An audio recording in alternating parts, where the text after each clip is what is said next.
Okay.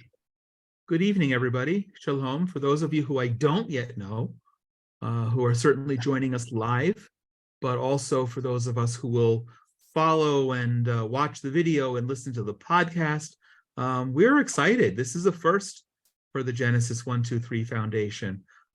We have had Passover programs, we've had Passover prayer events, but this is the first time that we've had the privilege of doing a virtual Seder together. In growing up, we would call them the Seders that we would have either as kids to learn or interfaith Seders. We would call them model Seders. So we can use this, and this is a model.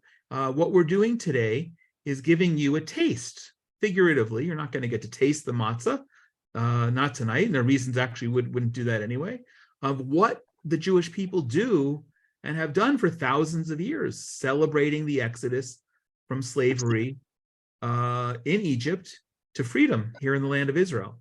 And we're going to do this in about an hour. And I'm excited to do that. I'm excited to introduce in a moment our host and leader for the program.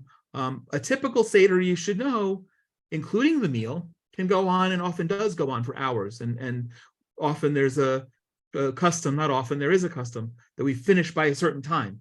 You want to finish by a certain time because for a lot of reasons, but also you want to get a good night's sleep because early in the morning, the next day, we're up early for services for the first day of Passover. But the first day, what's always fascinating, go back and consult your Bible, the first day of Passover, anywhere you are in the world, is always on the 15th of the Hebrew month of Nisan, the first month of the calendar year, of the biblical year. And what's fascinating about this, just a very quick aside, David Ben-Gurion, Israel's first prime minister, who was not a particularly religious man, shared in I believe it was 1937, the Peel Commission came to Israel, the land of Israel, to determine how they were going to divide the land to make it a place that Jews and Arabs could live together. Ben-Gurion had some kind of quote, and if anyone wants to remind me to find the precise quote, it's more of a transcript. He recounted that we're the only people in the world who knew 3,000 years ago, 3,500 years ago, where our ancestors were on a particular night and what they were doing and what they were eating and everything about it. And it's extraordinary. And that ultimately ties us to the land. And it was fascinating that David Ben-Gurion, as a not a particular religious man, would use that as an analogy. This is going to be a start. We're not intending to give you a full Seder experience. Maybe down the road, one of my friends, believe it or not, one of my Christian friends in Pakistan asked if we could get a bunch of Passover Haggadahs to send them in Pakistan. I said we could, but the problem with that is that they'll arrive too late. And she knew the tradition, and you can go to the Torah and find the actual source that there's a second Passover for those who are ritually impure. So this is just going to be a start, an introduction. But one thing that I always take away with Passover is, we all serve an incredible God. And I hate to say the same God because he's the only God. And the fact that God chose the world's superpower 3,500 years ago, from which to free 2 million Jews, 2 million people left Egypt, shows if God wanted to perform a miracle, this was not a simple healing. This is not even simply splitting the sea. This is coming against the world's superpower and showing his might. And in an earlier conversation today, a friend of mine asked me, well, how come God put us in such a bad neighborhood with such bad neighbors? And I said, well, maybe it's the same message of Passover. Maybe God needed to do that to continue to show his might today. And that we've returned home, and that even though it's not easy, and in a couple of weeks we observe Memorial Day, and a week before that, we have Holocaust Memorial Day. We still are serving the God who's protecting us and who's a covenanted God. And we're grateful for that.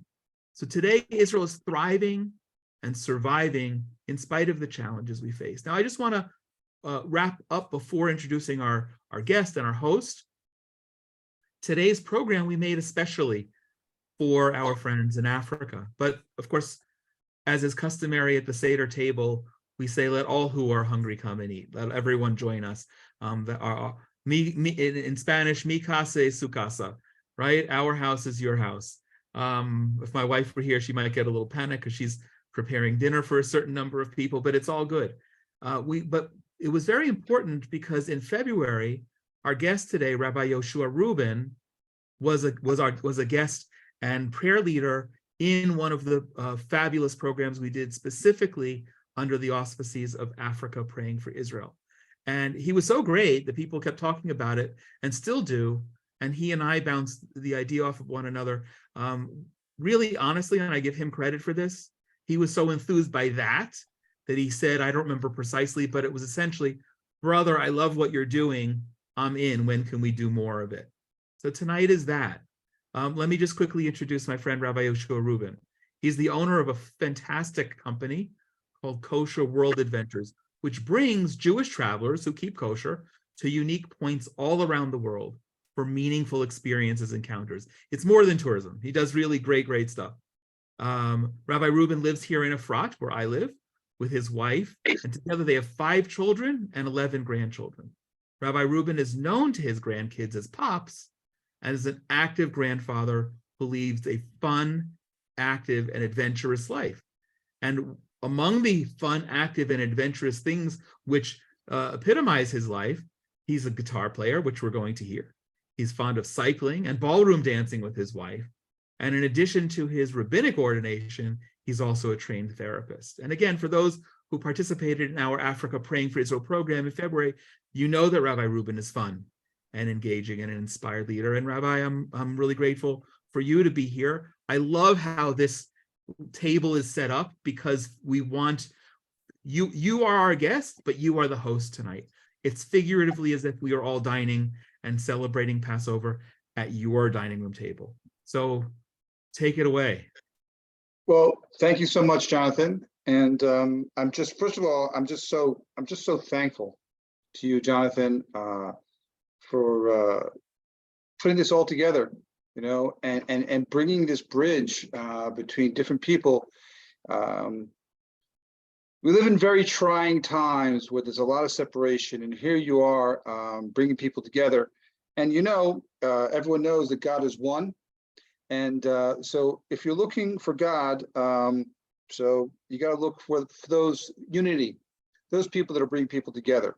But you know, when we say that God is one, we don't mean that, well, there's 2 and God is 1. That's not what we mean. That's not what we say when God is 1. He's not 2. What we mean is we say that God is 1. That God is 1. That means that God is inside of us and we're inside of God. So we need to look for those people, you know, those people that care. Those people that care about other people. And, you know, I just want to dovetail on what you're saying.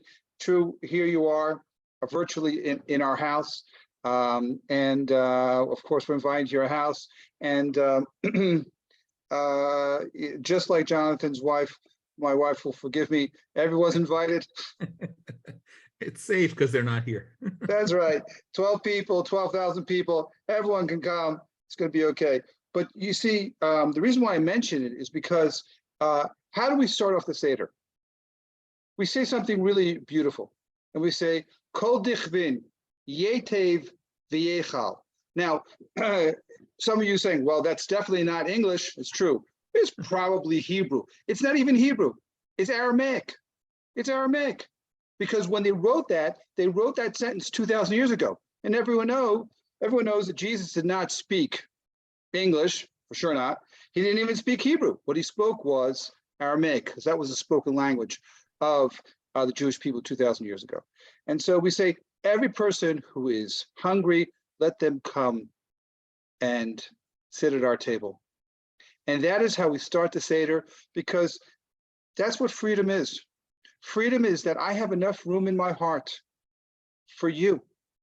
I feel that I have enough to give, that you're invited in. And, you know, there's so many problems in this world, but if it's up to me, what we would do is we'd all invite each other into each other's homes, and all the problems would go away.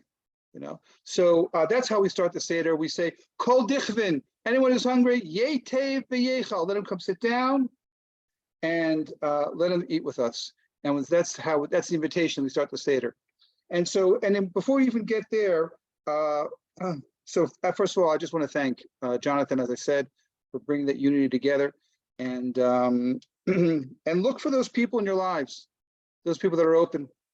Look for those people that are inviting you to the house, because those are the ones with the open hearts, and those are the ones that are going to bring us to where we're going to go. And so every Jewish holiday that we have, and there are many of them, we start by lighting candles. So we're going to start by lighting candles. And lighting the candles is such a beautiful thing. Judaism has a very special relationship with fire. Everyone knows the story of Prometheus, yes? And that the gods had fire, and Prometheus, who loved the human race, wanted to bring them fire, and he did, but he was punished for that. That is not a Jewish story. It's a Greek story. It might be a great story. It's not a Jewish story. In the Jewish tradition, it is God's self that actually gave us fire. And we say a blessing over the fire, because fire helps us make our lives better, which is exactly what God wants us to do. He wants us to become a partner with God in making the world a better place. So we start off each holiday by lighting a fire, but it's a special kind of fire. It's a very, very gentle fire. And I'll say the blessing over the candles, and then I'll explain just a little bit more what this is all about. So we say, Baruch atah Adonai, Eloheinu melech haolam, asher kitshanu b'mitzvotav v'tzivanu lahadlik ner sheyom tov. And the blessing is, blessing you, our God, that you have lifted us up by giving us this commandment of lighting the candles of the Passover. And here, one of the beautiful things about candles and the flame is that no matter how you tilt it, the flame always reaches towards heaven. And it's a very gentle light that we're lighting. And when our children ask us, why do we light the candles? And the answer is because each person is a candle. And those people that know the scripture know that's exactly what King Solomon said. He said, Ner Hashem, Nishmat Adam.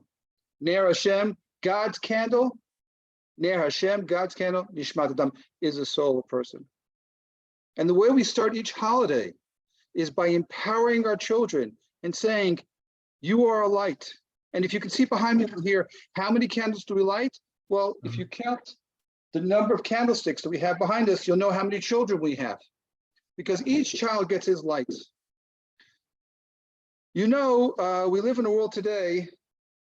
I'm going to ask you a little bit of a difficult question. Where do you get your light from? Where do you get your light from? Right? So, listen, I can watch all 9 seasons of Friends. I mean, I think there were 9, maybe there were more, I don't know. But light, is that where I get my light from? I mean, like the screens, we have all these screens, we get a lot of light from the screens. Where am I getting my light from? So on the weekly day of the Sabbath, we light a candle, and we tell ourselves and we tell our children, you're a candle. There's something very special inside of you. And the beautiful thing about a candle is that when you light a candle in a dark room, it brings light to everyone. We say, Ner lechad, ner lemeah. One candle can light up a room for 100 people. So I just want to bless everyone that as you start the holiday of Passover, all the Jewish holidays, or the Sabbath, that you started by lighting a candle. There are even some Jewish women that stand on the corners of in Manhattan, and they give out candles. And it's a lot. This is the message we need to share with people. You are a light. You are a light. You're not your Adidas sneakers. You're not your Nike. You're a light.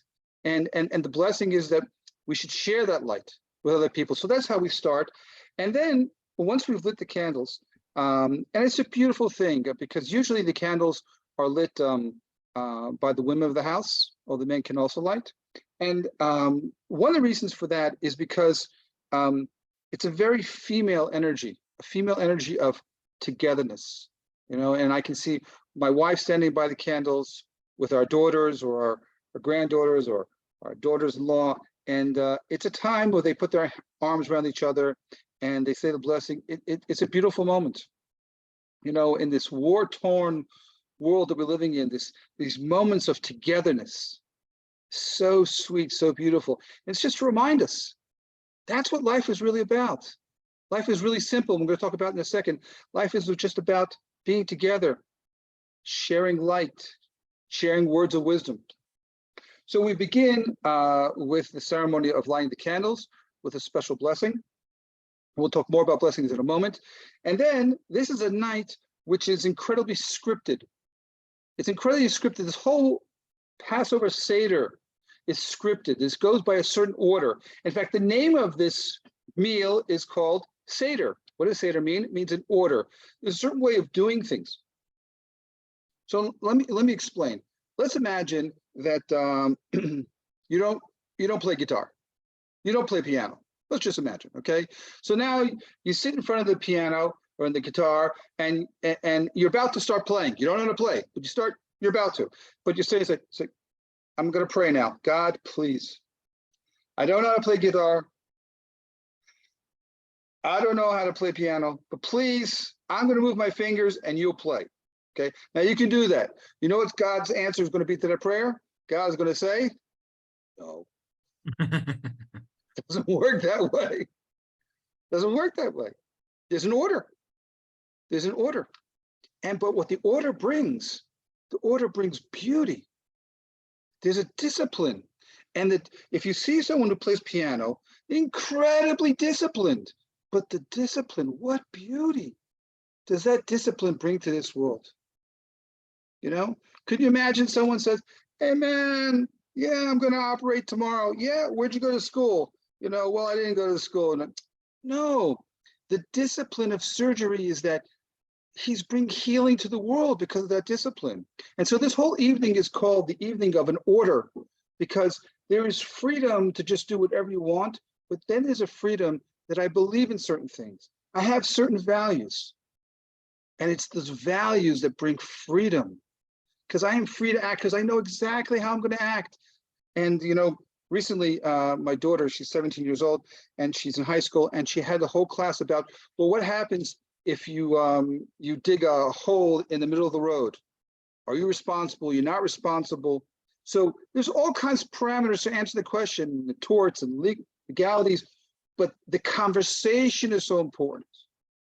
The conversation about what my values are and how they translate into things. And if I find something that's lost on the side, someone lost something and I pick it up, do I have responsibility to pick it up? I don't have responsibility. And we can go into this. And the Gemara and the Talmud, they spend a lot of time talking about these things, but it's about the values. So this is an evening of values, of a discipline, of an order. And I'll just sing to you, and it's such a beautiful thing that we actually sing. We sing the order, you know, and the song goes like this, and it's a 15-step process that we go through, and I'll explain to you why in a second, why 15. I'm just gonna blow your minds, but here it goes. It goes like this: Kadesh Urchatz, Kahar Pahas Yachatz, Magid Matzah, Motzi Matzah, Maror Korech. Shulchan Orech, Safun Borech, Halel Nirtzah. I just sang to you the 15 steps. These are 15 steps, 15 chapters of the Seder that we go through. And as Jonathan mentioned, we have a booklet called the Haggadah, which has all these 15 steps. And each one is very scripted as we talk about our evening of freedom. Just for a moment, for those people that really want to blow their minds, why 15? Have you ever heard of one of God's name is Yah? Or Yahweh, why is God called Yah? Well, we're going to get there in just a moment. So for those people that know their history about the temple, so the temple had a gathering area for all the Israelites in the time of the Bible. And then from there were steps. And the steps went up to 2 gates called the Gates of Nicanor, which separated between where the Israelis were and where those that were descendants of the Levites and the priests. How many steps were there? Anyone want to guess? 15. There were 15 steps. 15 is the idea of elevation. Okay, everyone knows that King David wrote the book of Psalms, at least most of it. And everyone knows that he talks about Shir HaMa'alot. This is the song of ascent, right? Everyone knows the famous song, right? By the rivers of Babylon, where we sat down on the Harot Bavel. So how does that begin? It begins with Shir HaMa'alot, the song of ascent. Let me ask you a question. How many chapters are called the Song of Ascent? Well, you know, 15, because on every one of these steps, they sang another one of these chapters from the book of Psalms. Well, we can't really go into it because it's so incredibly involved, but in our language, of course, our language is Hebrew, each Hebrew letter has a numerical value. The value of the first letter, Aleph, is 1. The second letter is Beta, is 2. So God's name, Yah, is the numerical value of what? 15. So there's an idea, there's all these concepts going on, and we can't go into it too much, but okay. So we have this idea of the scripted evening of freedom, and it is freedom. It's not freedom from, it's freedom to. It's freedom to actually be able to instill these values in ourselves and other people. And you know, imagine for a second, I had a time machine, and I go back to Ramses. I think it was Ramses III, who was the pharaoh at the time of the Exodus. And I say, Ramses, look, I got good news, got bad news. The good news is that the pyramids that you can see behind Jonathan, the pyramids, they'll still be standing, you know, 4,000 years from now. He says, the bad news is that none of your children will be around. You see, the Egyptians, they invested in buildings, and Jews, we invested in our children. And I'm going to give Jonathan a job. If I don't tell the story about the Blushev Rebbe, then please remind me to tell the story of the Blushev Rebbe, because it's an unbelievable story about investing in children. And this whole evening is about, we do all kinds of ritual asks because we want the children to ask, because it's all about the children. It's all about the values that we're conveying to our children. You know, it's very sweet. Ask me, you know, I can sing it. I can sing it, you know. You want me to sing the theme song for the Waltons? I can do it. For the Brady Bunch, I can do it. Gilligan's Island, I can do it. Yes, you know, I'd like to teach the world to sing, which was a jingle for Coca-Cola back in the 70s. I can do that. It's all great. But what are the values that I'm giving over to my kids? What are they going to remember? And so when I say, you're a candle, sit around the table and have all these rituals. And so the next thing we do is we say a blessing, and we say a blessing in a cup of wine. In a moment, we'll say a blessing. And you know, why do we say a blessing in a cup of wine? Wine, we can become intoxicated. We can do things we shouldn't do. So that's true.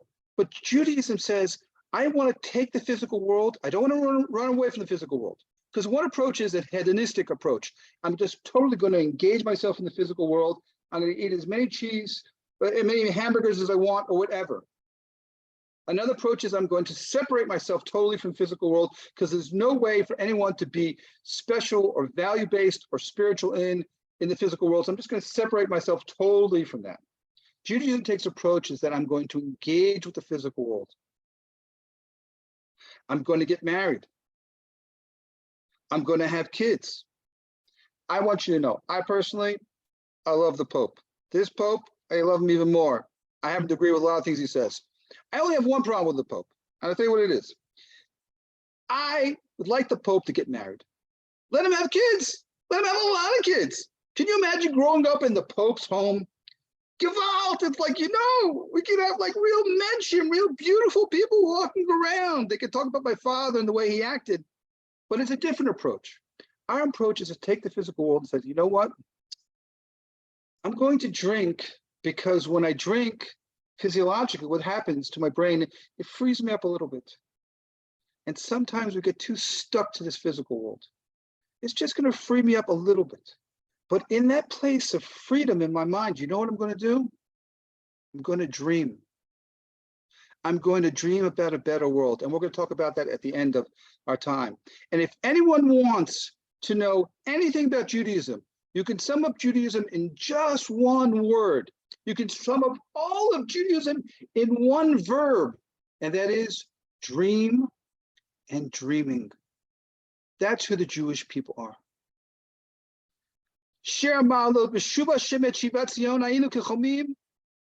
The Song of Ascents. When God returns to desires, we will be like dreamers. The Jewish people were chosen to be dreamers.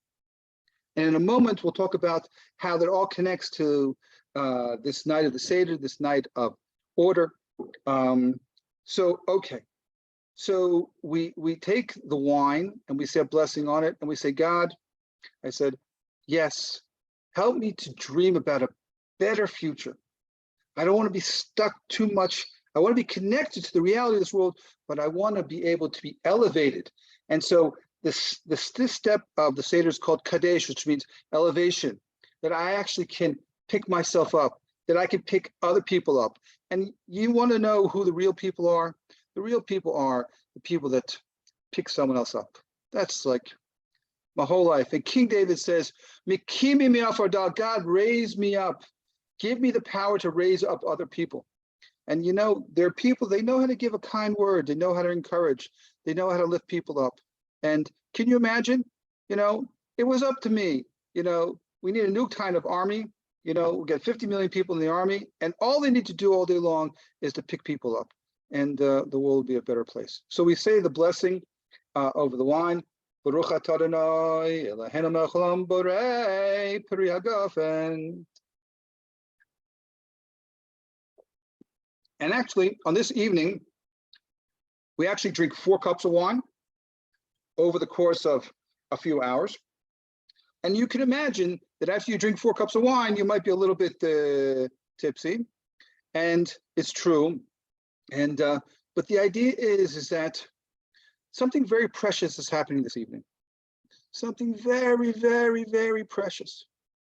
And what's precious is we're going to talk about freedom. And you know, you can go today and you can type in slavery today in the internet.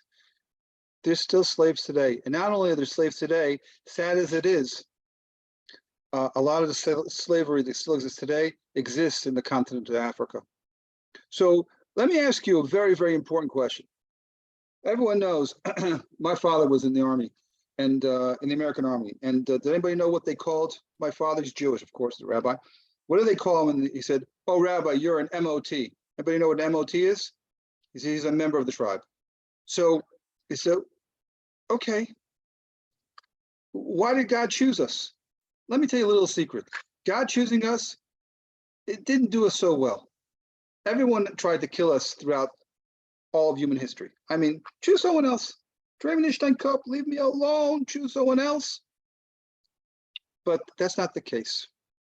Jonathan talked about it beforehand. Here we are, we're slaves in Egypt. Why did God want us to be slaves? For a very, very important reason.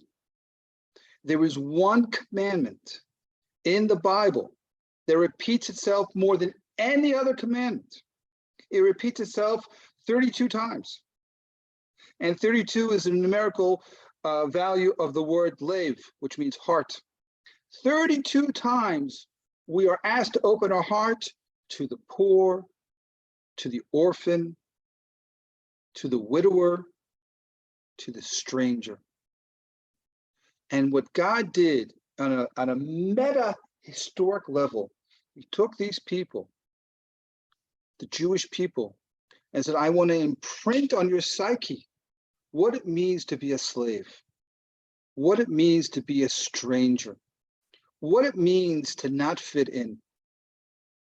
And I want to do that because for the rest of history, I want you to open your heart to the stranger. Today, in the world where we have people that are leaving countries and people that are getting on ships that aren't seaworthy, and God forbid, things are happening, you know, in the middle of the sea and people don't make it, this, that, and the other, the stranger. You know, let's be very, very straight, okay? It used to be, I don't know, 20, maybe 30 years ago, if there was a knock on the door, your mother would say, okay, everyone, get dressed. Let's take out the Sara Lee cookies. And we have someone, and they would open the door and the guests would come in. It was wonderful. Today, if someone comes and knocks on the door, what does everyone say? Say, maybe they'll go away. What's happening? What's happening? What's happening? It's true. During one day, we see more people during one day than our great-parents, our great-grandparents saw probably in their whole lives. But our hearts are so closed, so closed. So the whole idea is to open our hearts, and that really brings us.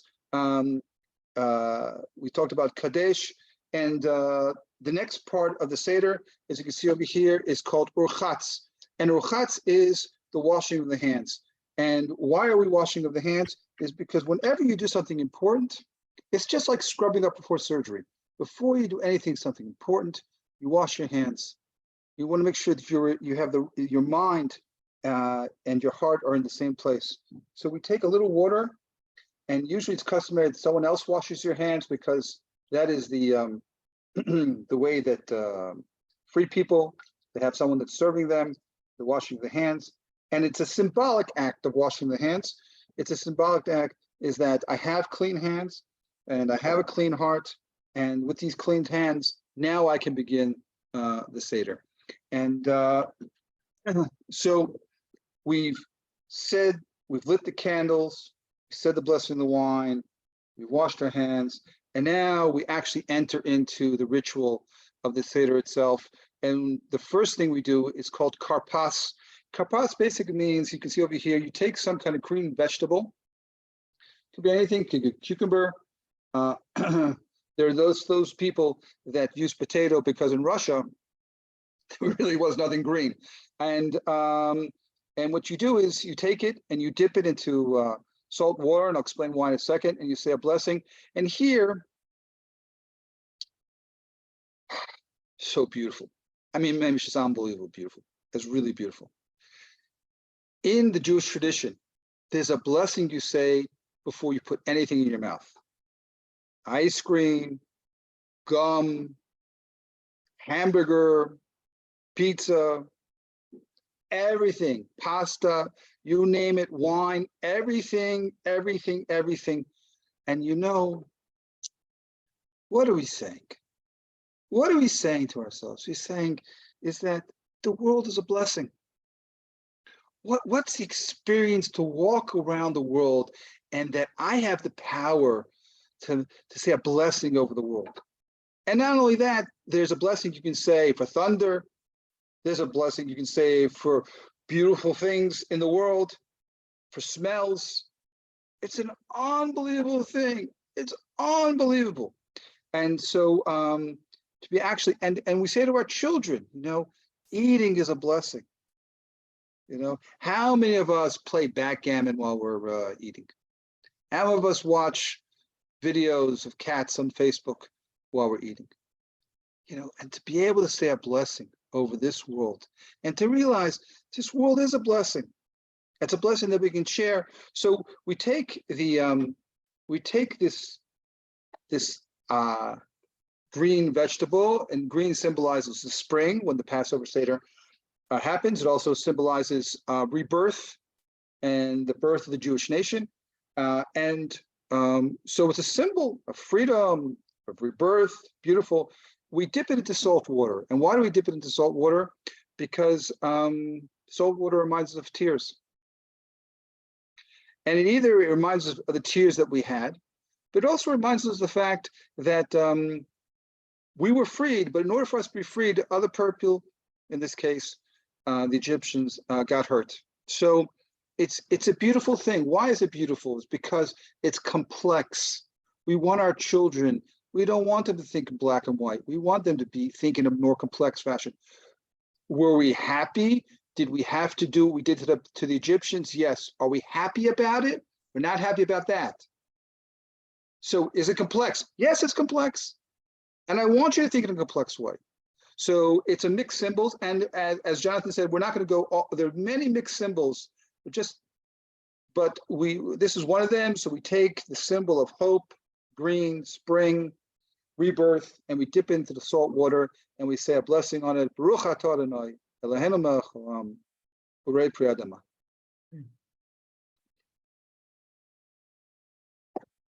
Yeah, fair? Making me hungry. Beautiful. So now we're about halfway through. And as Jonathan said, there are those people that have to set a limit to the Seder because we're talking about 3,000 years of commentary. There's so much to talk about. And this is a night of freedom. And I know that many of the people here are listening to us from Africa. And look, when I was growing up, I grew up with, we watched every night Roots and about the Kunta Kinte and the slaves and the people that were taken from freedom and they were taken to servitude. This was a big part of me growing up in the bicentennial in 1976. And at the same time, the only time that I know of in human history where people that were enslaved were taken out of Africa to freedom was when Israel flew the planes into Ethiopia and other places, and they took these people from quote unquote servitude to freedom. And we're going to get back to that as towards the end of really fulfilling the mission. And what is our mission? To free people. This is our mission, to free people. And so now we come to really, this is like the epitome of what we're talking about, the matzah. And if I promise you, if we just talked about matzah, we could talk about matzah for hours.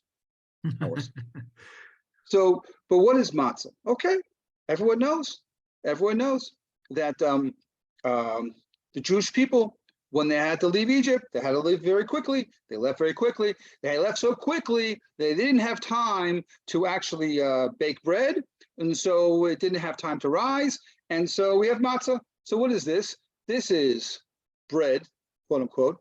It's flour and water. That's all that's in it.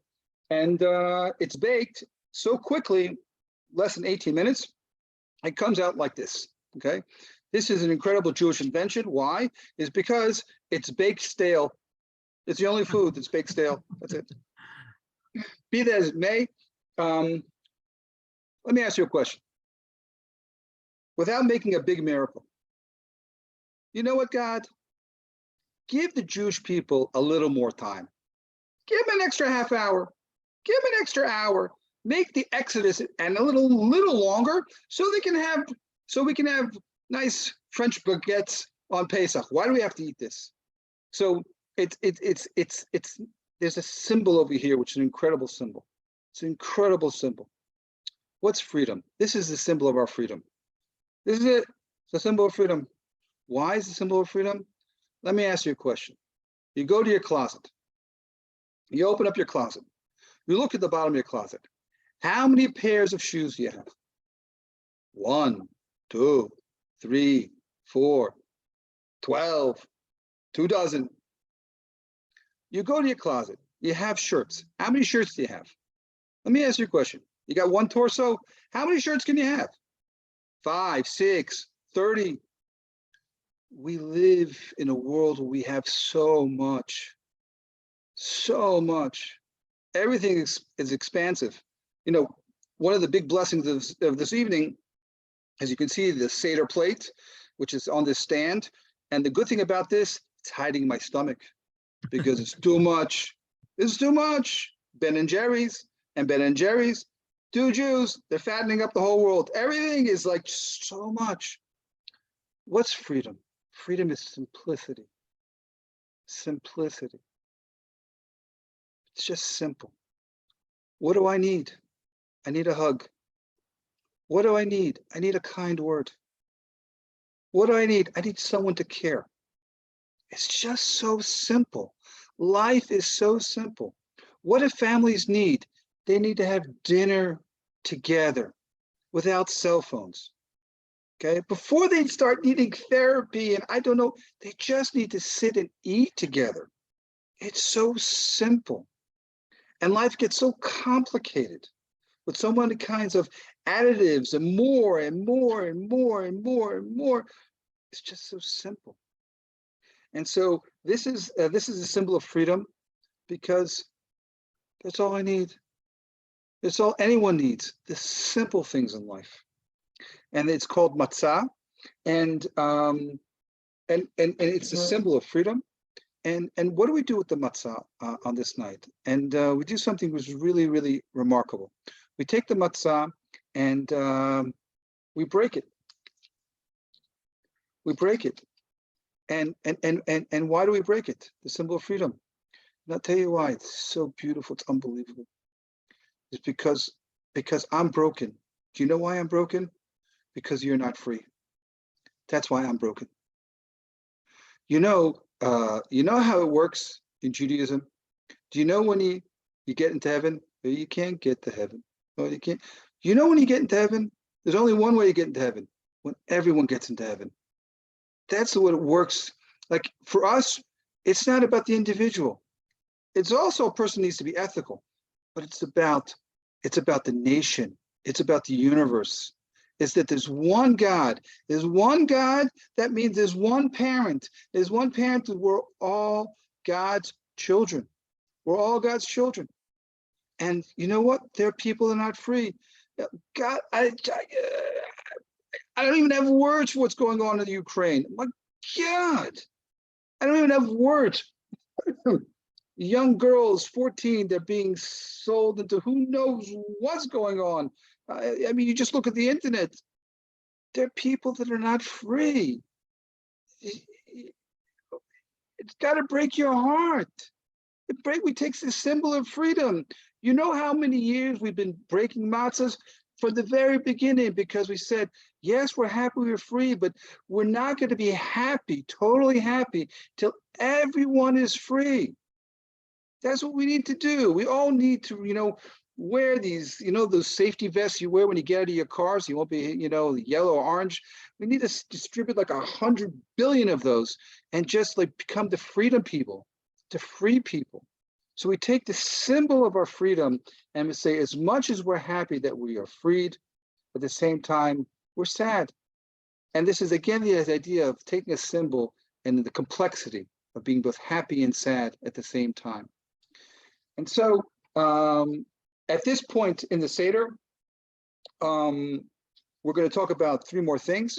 And that is one, there's a very lengthy discourse at this point. And I'm just going to say one thing about this discourse. It's very important. Discourse says, let me tell you the story of what happened. And we tell the story and we tell the children and we want the children to know. And what do we tell them? We said, let me tell you about your father. Let me tell you about your grandfather. Let me tell you about your great-grandfather. So one rabbi says, well, let me tell you, the Jewish people, how did they start? They were pagans. They worship idols.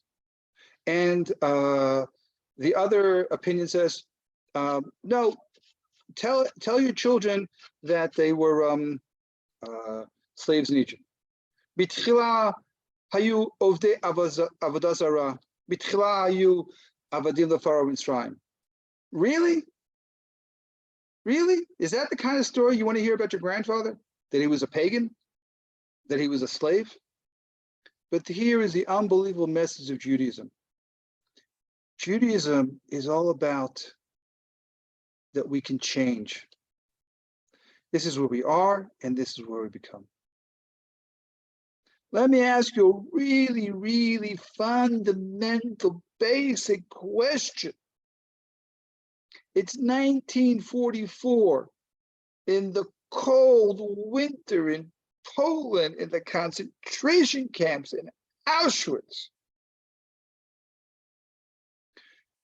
Anyone there could imagine that today there are Israeli eye clinics operating throughout Africa, that there would be a Jewish people living in the land of Israel.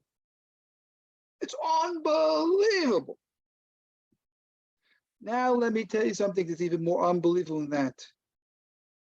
I'll take you back to 1944. I take you back to Poland. I take you back to winter. I take you back to the concentration camp, to Auschwitz. And they celebrated Passover in the concentration camp. Can you imagine such a thing? Can you imagine such a thing? What does it mean to have hope when there's no hope? It's unbelievable. Our whole tradition is about the dream of change.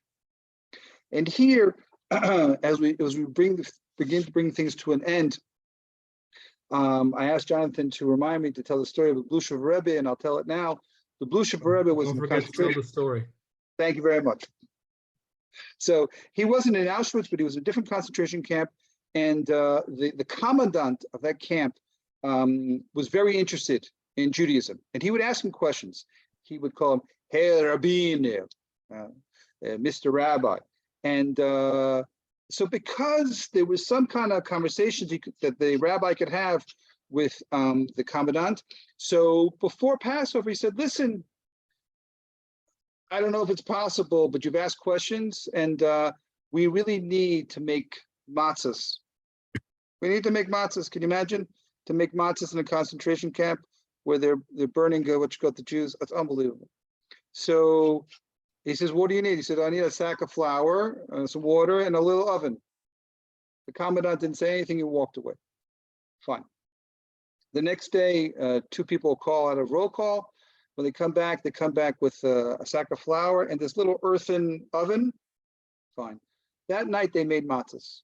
It was a small oven. They couldn't make a lot. There wasn't a lot of flour. They made about 5 or 6 matzahs. Okay. The next day, they continued baking. The commandant came over, saw it, and with the heel of his boot, broke the oven.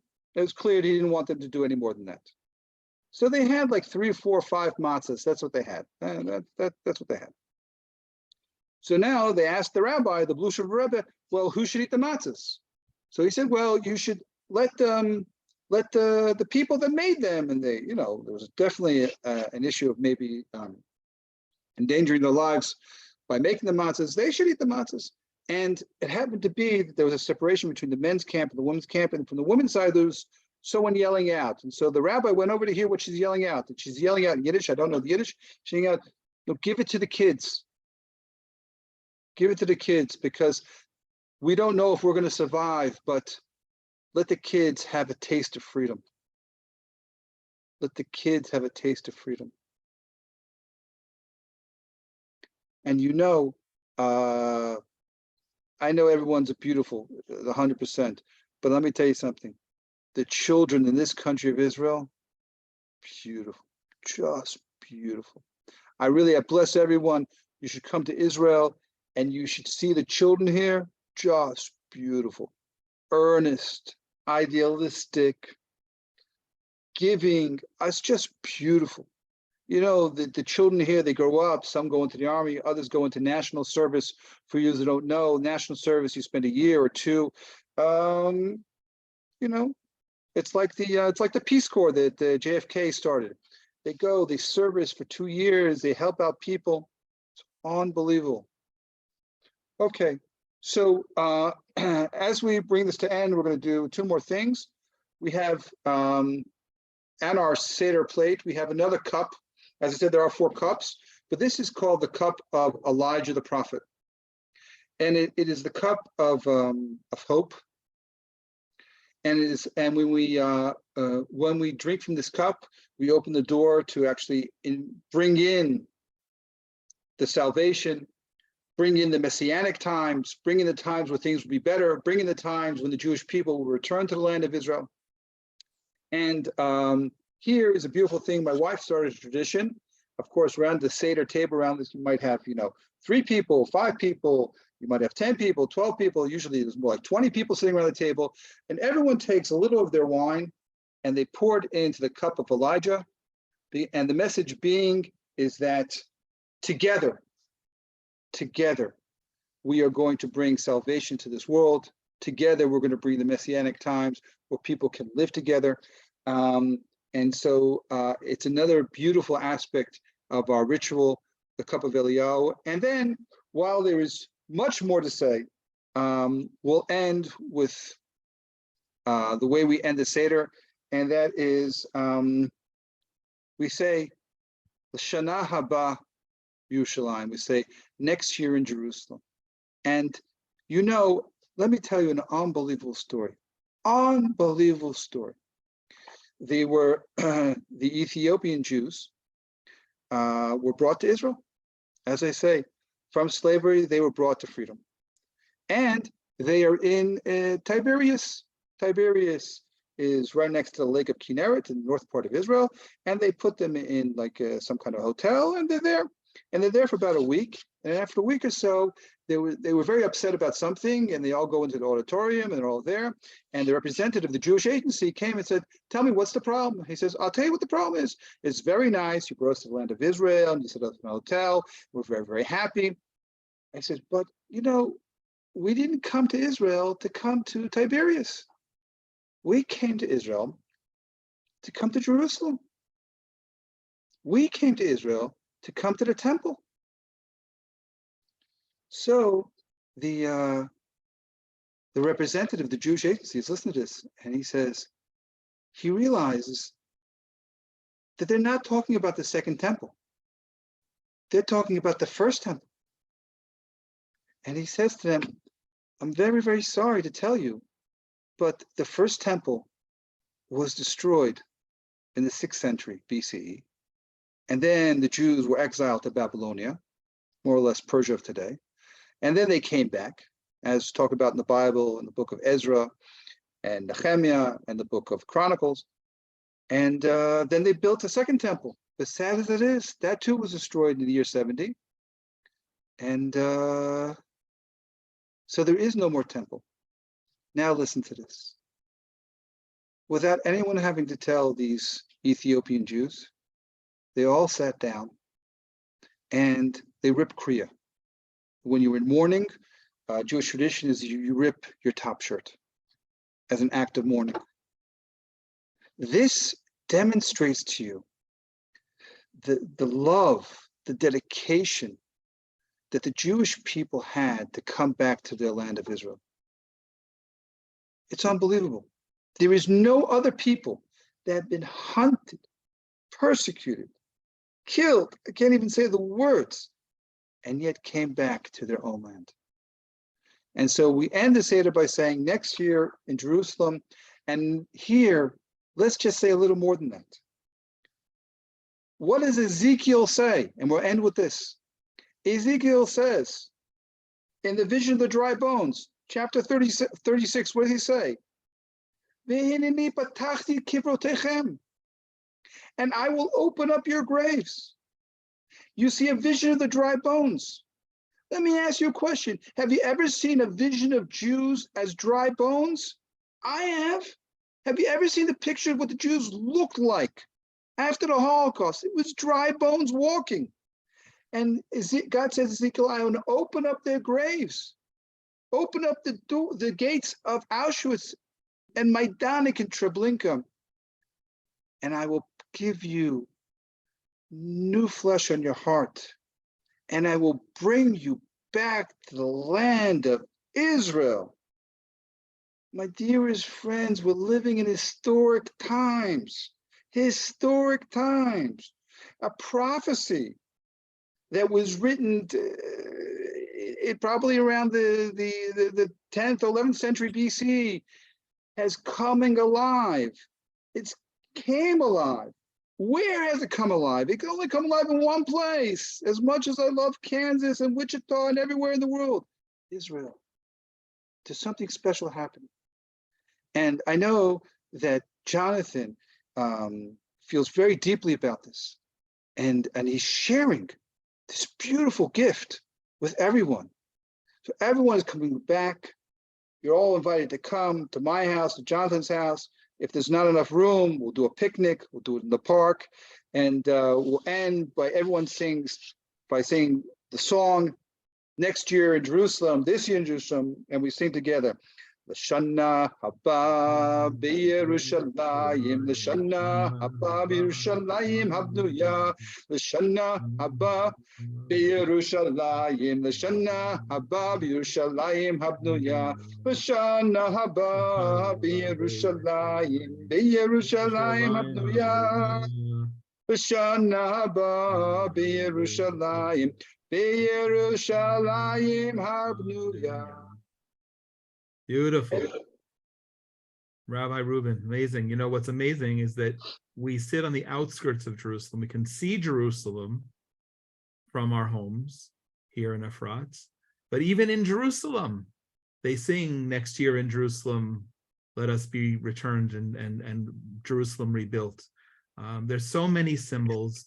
I was first of all, do want to invite. I've been posting in the chat.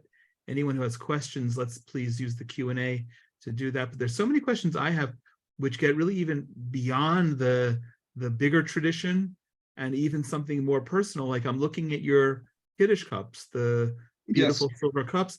Those have to have some stories behind it, and everyone does, and they're ornate. And for those for whom this is their first traditional Jewish Seder, albeit virtual, you're seeing silver Kiddush cups, you're seeing silver candlesticks.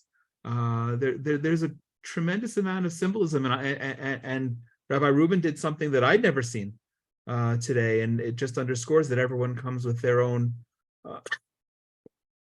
family's traditions as well. So I'd love it if anyone has any questions at this time. Katrina, you're doing Seder today. What's different? Ifoma, have you done a Seder there in Nigeria? We've got Nigeria, we've got Uganda. Goodness, I don't remember where everyone else is. Germany's still here? Germany, South Africa, South Sudan, and Boston at the same time. Well, folks, barring any questions, I want to thank you for joining. I want to thank you for helping make this possible. You know, without you, without the presence, of course, we can do a Seder, and the Jewish tradition is that it's a biblical obligation. So even if it were just Rabbi Rubin and myself, we'd have a lot of fun. We'd learn, we'd study. There's always something more to learn. I want to point out also something else that he inspired a thought.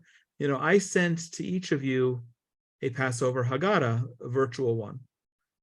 I don't know about in the Rubin home, but in our home we have dozens, and they're all different, and each one has different commentary and insight.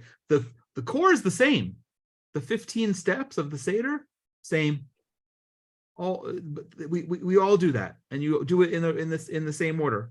But there's commentary, and there's different traditions. Let me see if there's, I'm seeing some questions maybe. Katrina, yes, you don't have 20 other family members. Okay, not this time. But I saw your pictures of the matzahs that you baked. I love that you couldn't find matzahs where you are in Czech Republic, and you baked your own matzahs.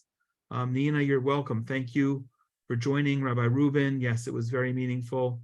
We're grateful for everyone joining, and Rabbi Rubin, for really being so inspired by the last time we did this together, simply as a prayer.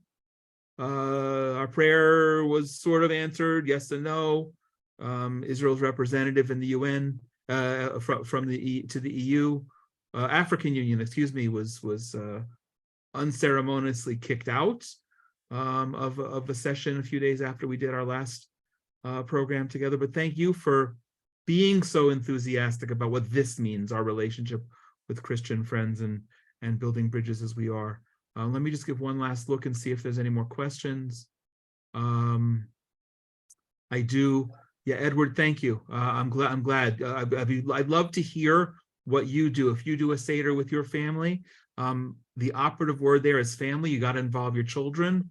And I'd love to hear how that comes out. And if anyone has questions, all of our programs with the Genesis 1-2-3 Foundation and the Inspiration from Zion podcast and webinars is meant to be dialogue. So please share. And we look forward to continue virtual celebrations. And as Rabbi Rubin said, you'll come and visit. And in my house, in his house, in the park, or we'll rent out the biggest auditorium, God willing, in Jerusalem, and have it be a celebration for the House of All Nations.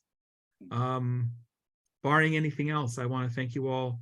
I wish you, those who are celebrating or just observing, a joyous Passover with friends and loved ones.